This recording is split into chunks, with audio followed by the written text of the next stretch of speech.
All right, Shalom, Akim. Shalom. First and foremost, before I begin this lesson, I want to give all praises, honor, and glory to Yahweh, Bahashem, Yahweh Shai, Bahashem, Racha HaKodash. The honors go out to our apostles, Elder Great Millstone, who rule and teach well. Shalom, Barakim to you brothers and sisters out there. All right, this is the brother Malachi from the Great Millstone Nashville camp. And Lord willing that this lesson is edifying to the hopefully elect. All right. I got this pulled up on Safari. It was just something I actually looked up, and honestly, I didn't have a topic, and I was like, well, might as well bring this out in a lesson because this is something that a lot of us, might not know, unless you maybe live in Oklahoma or a state, I guess, that has, high volume of tornadoes, and you may have looked this up before, or, if you're just curious or whatever, but I looked this up and, it just made me think about the terror of the Lord, this ain't nothing, all right? Because we know that this is low level of Yahweh Shemal Shai's power. The Lord can do whatever He wants, okay? And it just made me meditate on, bro, you need to fear the Lord, man. Like the scripture tells us in Proverbs 1:7 that the fear of the Lord is the beginning of wisdom. So if you don't fear Yahweh Shemal Shai, then you don't really have wisdom. Man, we're terrified of Yahweh Shemal Shai. We are terrified. Okay? Like the Lord can do whatever, whenever, however, and He's completely righteous and justified in that. So the fact that you got Israelites out there that don't want to serve Yahweh Shemal Shai, or will even go as far as to make mockery of them, is just wow. Like that is crazy. You really have no fear? Do you understand the power that we are talking about here? Which is what Allah means, by the way, in the Hebrew. A-H-L-A, Allah, means power or God. All right, which God is a title which means power, so it's the same thing. Okay, but I'm going to read this, get a couple scriptures, and, it's most likely a quick hit. I just want to put something up on wax, before I get ready to start winding down. So, I looked up, because apparently there's about 5 categories of tornadoes, which I looked up what is the strongest ever tornado.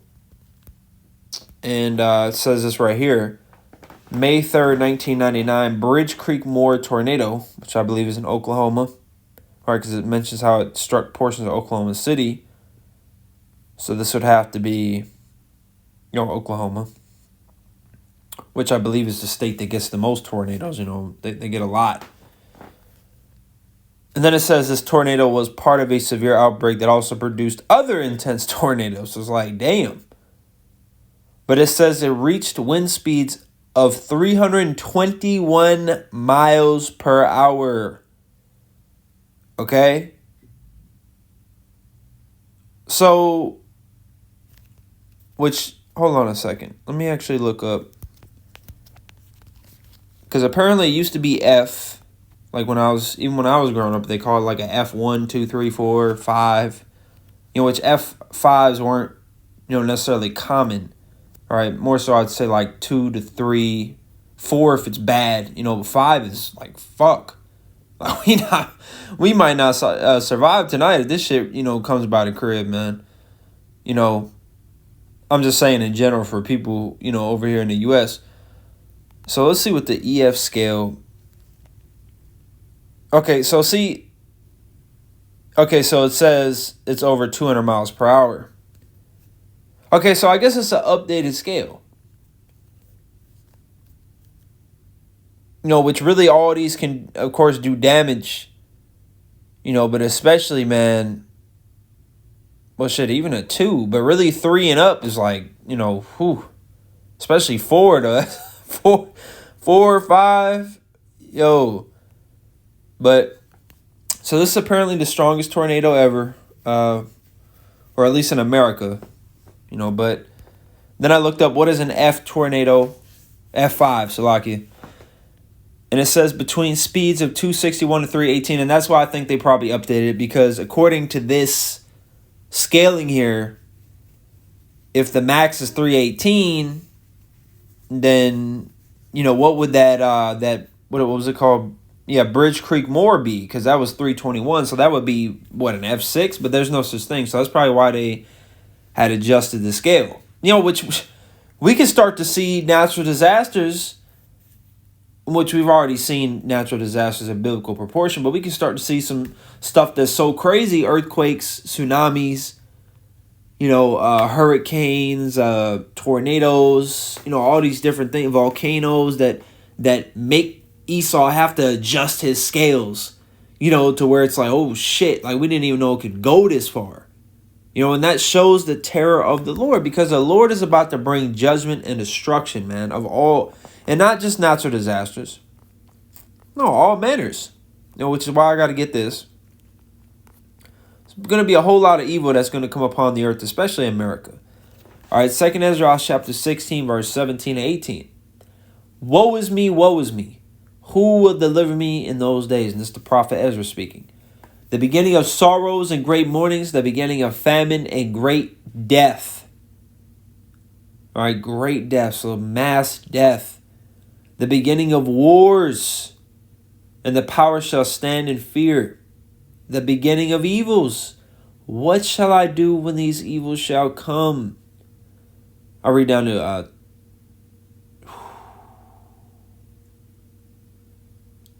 23. We got time, man. We got it.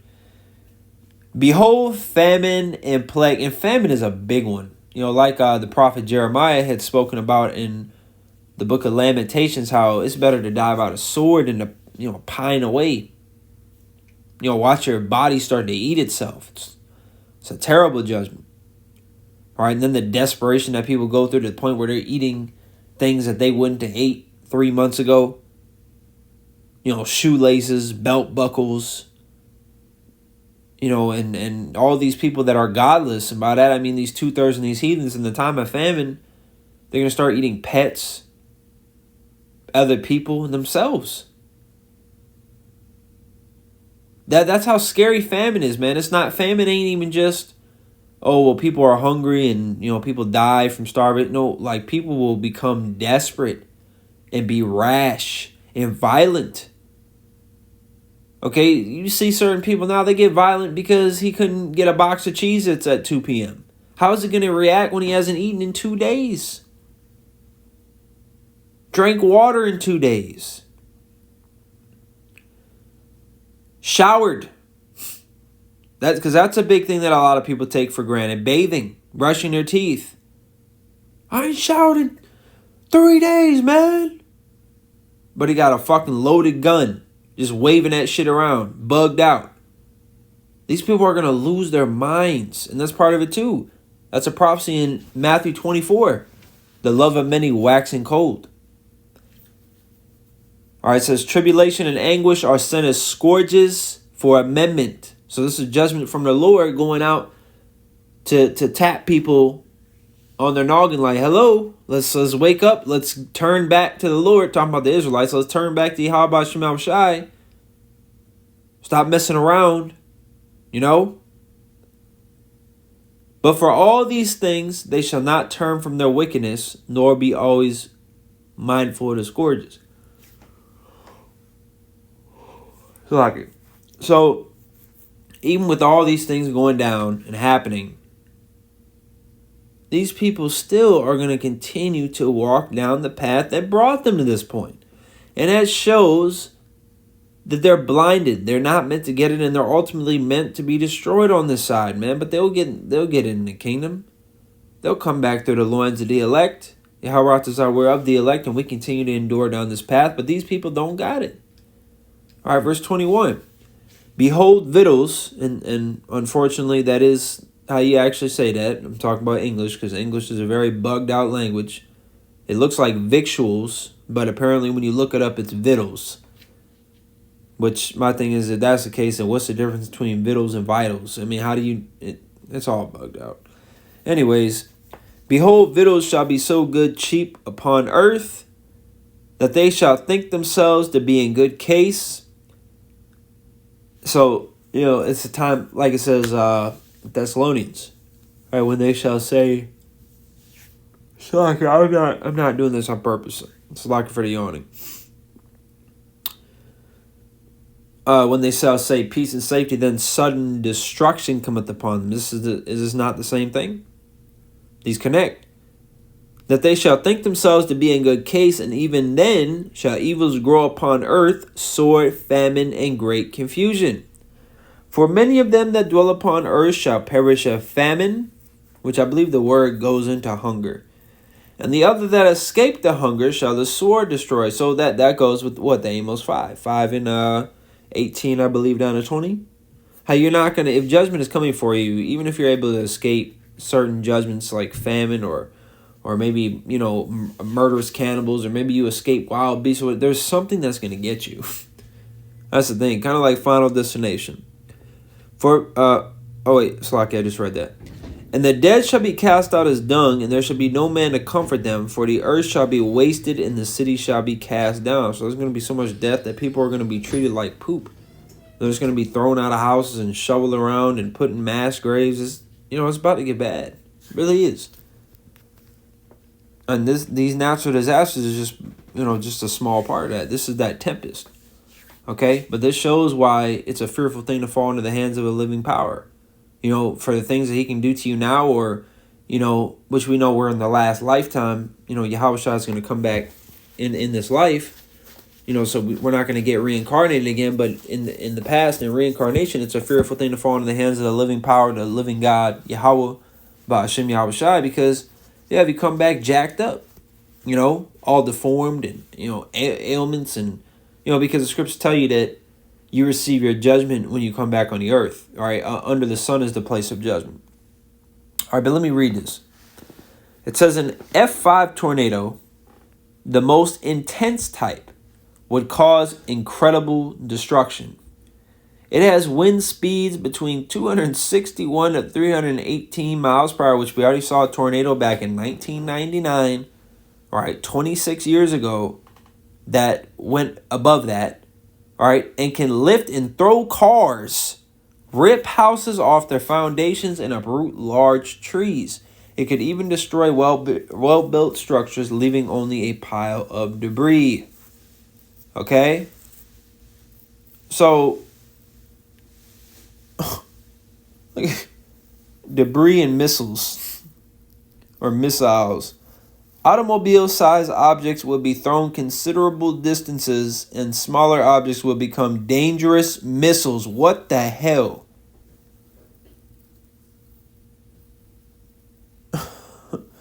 And it says the flying debris and high winds will pose a serious threat to human life, making it extremely dangerous to be outside during an F5 tornado. Well, according to this, it'd be dangerous to be inside during an F5 tornado. Okay, and imagine, and the thing is, these come quick, right? Because the tornado siren goes off. But imagine you're at work. Imagine you're a semi driver, you're a delivery driver, or the siren goes off, but you don't know how bad it is. You're not paying attention. A lot of people ain't paying attention, and for some reason you leaving a Walmart, you in the parking lot, you about to drive off. You got a 20-minute drive back to the crib, even a 5-minute, and that tornado just ripped through, pulls your car up, and throws you like a fucking basketball, man. You're done. Like you're toast. What do you mean? All right, let's see. List of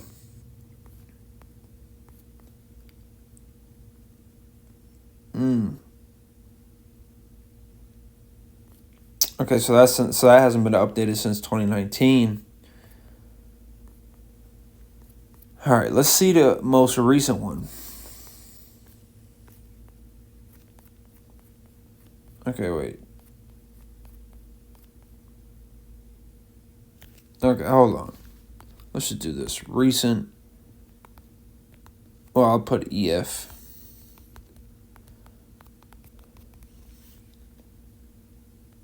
The most recent one occurred also in Oklahoma. Oklahoma just be catching that, man.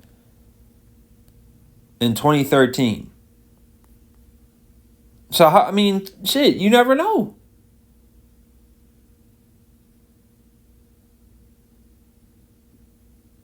There could be an F5 this year.